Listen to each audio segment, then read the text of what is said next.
That's a very interesting question because historical disparities continue to persist because of the deep-rooted inequalities that have a history in apartheid.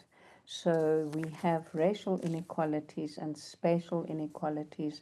Not all provinces are performing equally, nor are they receiving as teachers and in classrooms the same resources.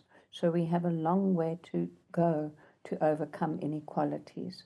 BELA in particular follows on from the legislation that was enacted in 1996, which introduced, for example, school governing bodies, outlawed discrimination. It was a far-reaching piece of legislation. The inequalities that we still struggle with are in relation to language. And I'm going to perhaps spend a bit more time, but you can interrupt me if it's too much detail. So historically, many African learners study in their first language, their home language, for the first 3 years of schooling. And then they transition, many, to learning in the medium of English from grade 4. Now, that means that often learners are not fully confident to read, to learn from grade 4, and it's made worse because it's not a language they're using every day. The Constitution makes it possible and makes it a constitutional right that every learner can learn in the medium of their choosing. That means that schools have to adopt a language policy, and up until now, many school governing bodies have just persisted with moving to English. Professor, here's my first question to obviously interject as you make these invaluable points. Yeah. Now, you've talked about learners typically learning in their first 3 years in their home language or mother tongue, if you will, and then there's a movement to the English language, which then proffers a problem. So let's then assume that the mother tongue is isiZulu, and this individual continues to learn isiZulu from grade R right through till till they're done with their matric. What are the possible challenges that they are likely to face either in high school or when they go further, if they want to go to university or go to a TVET? Do you envision any challenges? Fantastic question, and I'm glad you interrupted me because you got it. So we have a situation where schools are moving towards English, and there's lots of people who would argue we should delay the transition to English. What's good about this discussion is that it highlights that there are a range of contextual factors that make it possible to learn more easily in English as opposed to isiZulu, and that includes the availability of textbooks. It includes the assessment practices and how one standardizes them. So I would be amongst the people that will continue to argue for a long time. Let's make sure that African languages are thoroughly resourced so that African learners in particular are not disadvantaged. How does this relate to BELA? This is how it relates to the BELA controversy, is that after grade 4, majority of schools would be teaching the medium of English, and there's many schools that are teaching in the medium of Afrikaans. Where we have changes in demographics and people that are historically in an Afrikaans-dominated community now having more learners who would like not to learn in Afrikaans but to learn in English, and where there's pressure on space, the department has the overall responsibility to ensure that all learners get access to school.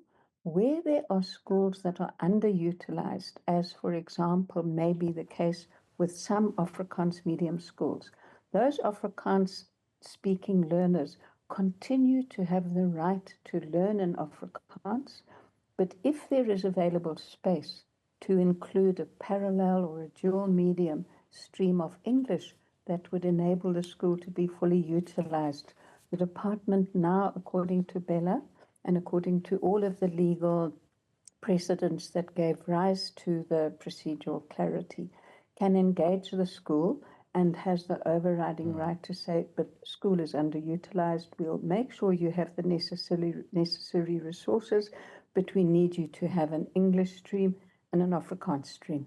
So let's talk practicality, Professor Metcalfe. Now, what challenges do you envision coming up in balancing the promotion of all 12 official languages, and as far as resources is concerned? Because do we have the teaching staff, right, that are able to teach or tutor maths, science, life sciences in those respective languages? Should there be a window period before it's addressed?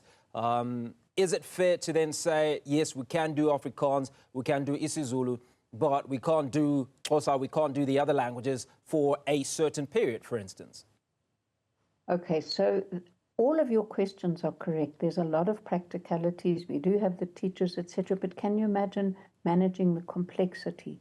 The reality is, at the moment, that the majority of schools in the country are choosing, even if it is not the child's first language, they're choosing to apply Section 29 of the Constitution to say, my child wishes to be taught in English. So the tension at the moment is not around the many other African languages. That is something that has not gripped the popular imagination. I do not know of a single school in South Africa which serves a primarily non-English speaking community other than Afrikaans, but all of the African languages that are said. Let's seize this opportunity for our children to learn in an African language for longer.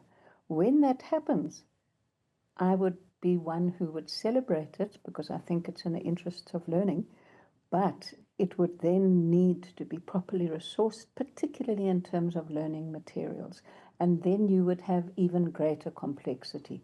If you think we have complexity at the moment in terms of English and Afrikaans being the dominant languages of learning from grade 4, can you imagine in a metropolitan area where there are multiple languages coexisting, the complexity? For example, let's take Soweto.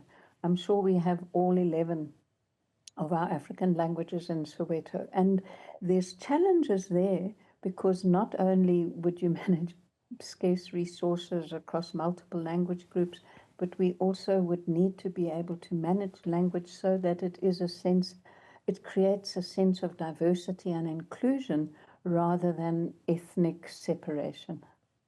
So speaking of complexities, now the President has instructed the Minister to ensure preparedness for universal grade R access and other consequential regulations. What hurdles do you foresee in implementing these measures, especially in underserved areas?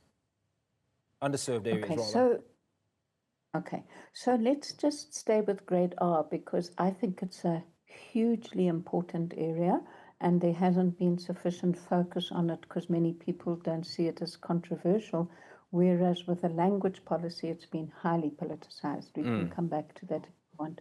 But for grade R, what we have now, and it's been passed by Parliament, which means that our lawmakers have said, we support this, we want it.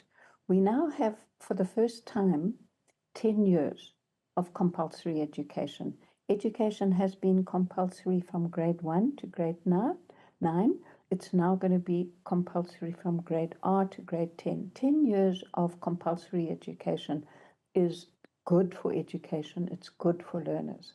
But my understanding from all of the debate in Parliament and presentations made by Treasury, presentations made by the Financial and Fiscal Commission, and presentations by the DBE, is that to institute grade R immediately is a challenge. I'll tell you why. Firstly, up until now, grade R has been a kind of voluntary, community-based activity in school premises. We've got high level of participation in grade R, it's about 97%.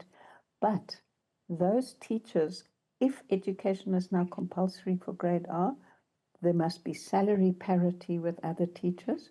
And as more teachers are needed to achieve the 100%, the annual salary bill that the state estimates is in the region of 5 to 6 billion. So that across provinces has to be found every year because we're adding the additional year. There's also a bill for infrastructure because not all schools have appropriate infrastructure, sufficient infrastructure, and the total bill for that's about 12 billion. And then there's, of course, other costs, making sure we have the support, the subject advisors, the furniture, etc. Now, what needs to happen now, in my view, and the President alludes to it in his statement, is that we now need a careful planning process. Within each province, what is their budget to plan to include all of the teachers? What is their budget to make sure that they can put the infrastructure in place? And what is their capacity to manage a rapid infrastructure expansion? So grade R, absolutely, we should all be celebrating, but I think that the planning process, which the President has suggested that the Minister must lead correctly, must now kick in. Final question, Professor, before we let you go. Now, a few months ago, the Basic Education Minister, Siviwe Gwarube, spoke to the issues around budget cuts and the implications that was going to have because thousands of teachers were going to have to let go. How do we move forward? It's almost ironic that in the one instance you are cutting multiple millions of rand for the basic education department, then you introduce grade R, then you introduce so many other aspects or so many other elements that require funding, which you are in the same hand cutting. It is a squeeze. What it means for education is that until we have an economy which is growing and creating the resources that we need to build our solid education system, I believe we need to plan more carefully and prioritize more carefully. Planning and prioritizing for solid foundation phase is one of the most important investments you can make in education. As long as we have learners who complete, hopefully now from grade R to grade 3, without getting the basics of being able to read for meaning, we are going to see ongoing failure and repetition. And repetition alone contributes to the wastage of resources in education. Professor Metcalfe, I'm afraid we're going to have to call time on this conversation, but I've absolutely enjoyed speaking to you and appreciate you clarifying those many issues.